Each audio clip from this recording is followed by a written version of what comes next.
Assalamualaikum warahmatullahi wabarakatuh. Perkenalkan, nama saya Nur Fadila Ismail dengan NIM 131423044 kelas 3B.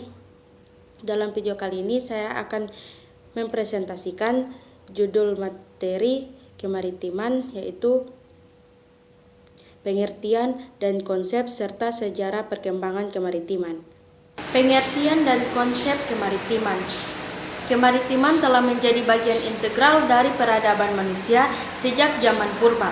Sebagai planet yang sebagian besar permukaannya ditutupi oleh air laut, memainkan peran krusial dalam membentuk sejarah, budaya, dan ekonomi umat manusia.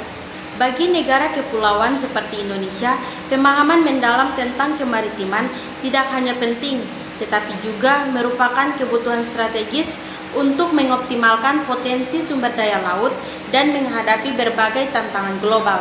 Pun pengertian umum kemaritiman. Kemaritiman merujuk pada segala hal yang berkaitan dengan laut, pelayaran, dan perdagangan di perairan. Dalam konteks Indonesia, yang merupakan negara kepulauan kemaritiman menjadi sangat penting karena mencerminkan interaksi manusia dengan laut dan perairan yang ada di sekitarnya. Selanjutnya, sejarah perkembangan kemaritiman. Yang pertama, zaman prasejarah. Aktivitas kemaritiman telah menjadi bagian integral dari kehidupan masyarakat sejak zaman prasejarah, yang tercermin dalam artefak budaya dan tinggalan arkeologi yang ditemukan di berbagai lokasi di Nusantara. Yang kedua, zaman kerajaan maritim. Kerajaan maritim Nusantara menguasai jalur perdagangan Asia Tenggara, menunjukkan bahwa negara kemaritiman selalu menjadi faktor penentu dalam perkembangan suatu bangsa. Ketiga, era kontemporer. Kemaritiman masih memainkan peran penting dalam ekonomi dunia, bahkan di era kontemporer. Transportasi maritim berfungsi sebagai tulang punggung rantai pasokan internasional dan globalisasi. Aspek-aspek kemaritiman. Yang pertama, ekonomi maritim. Aspek ini mencakup semua kegiatan ekonomi yang berhubungan dengan laut, seperti perdagangan internasional melalui pelabuhan, industri perikanan, pariwisata dan bahari, dan eksplorasi sumber daya alam. Selanjutnya, keamanan maritim. Keamanan maritim melibatkan perlindungan wilayah laut dari berbagai ancaman seperti perampokan, penyeludupan, dan pelanggaran hukum. Lingkungan laut. Aspek lingkungan laut berfokus pada pelestarian ekosistem laut dan pengelolaan sumber daya alam secara berkelanjutan. Ini mencakup upaya untuk mengurangi pencemaran laut, melindungi habitat laut, dan menjaga keanekaragaman hayati. Berikutnya, infrastruktur maritim. Infrastruktur maritim mencakup semua fasilitas yang mendukung aktivitas kemaritiman seperti pelabuhan, terminal, kontainer, dan sarana transportasi laut. Berikut, sumber daya manusia. Aspek ini berkaitan dengan pengembangan kapasitas dan keterampilan tenaga kerja yang terlibat dalam sektor kemaritiman. Pendidikan dan pelatihan yang memadai bagi pelaut, teknis, dan profesional lainnya sangat penting untuk meningkatkan kualitas sumber daya manusia di sektor ini. Selanjutnya, aspek budaya maritim.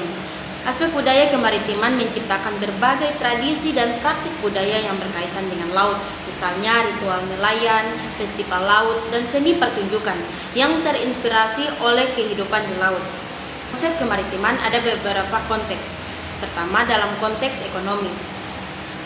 Dalam konteks ekonomi terdapat perdagangan internasional. Sebagian besar perdagangan internasional dilakukan melalui jalur laut.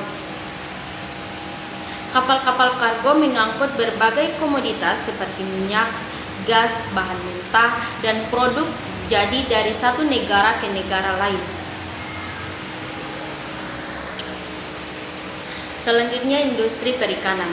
Industri perikanan laut menyediakan sumber daya ikan yang menjadi salah satu komoditas penting dalam perdagangan global.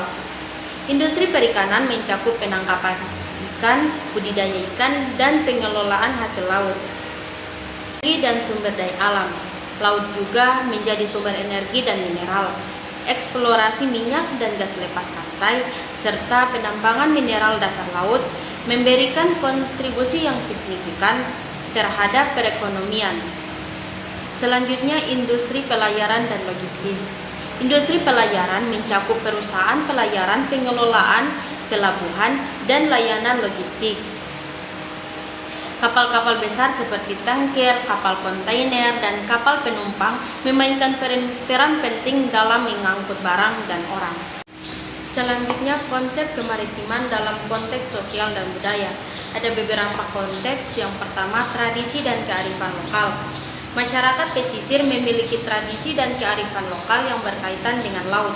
Misalnya, nelayan tradisional menggunakan metode penangkapan ikan yang ramah lingkungan dan berkelanjutan.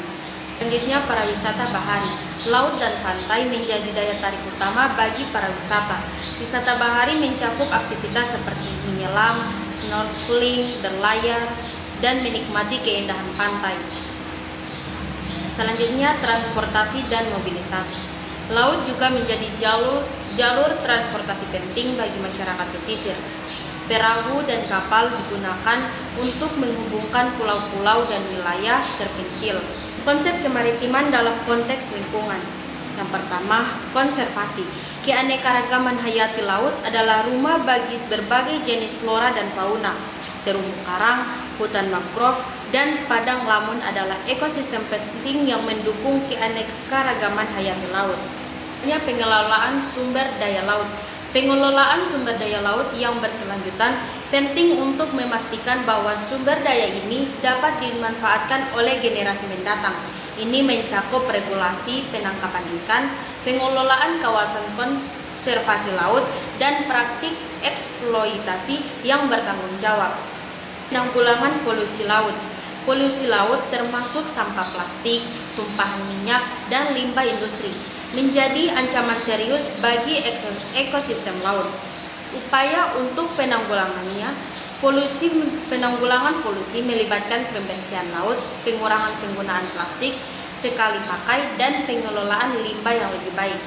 Baik, saya akan menyimpulkan semua pemaparan materi saya, yaitu kemaritiman merupakan konsep multidimensi yang mencakup aspek ekonomi, sosial, budaya, lingkungan, dan keamanan yang berkaitan dengan laut dan wilayah pesisir. Sejarah kemaritiman menunjukkan peran sentral laut dalam perkembangan peradaban manusia dari era sebelumnya, di era yang prasejarah, hingga globalisasi modern. Itulah pemaparan dari materi dari saya. Mohon maaf jika ada salah kata. Wassalamualaikum warahmatullahi wabarakatuh.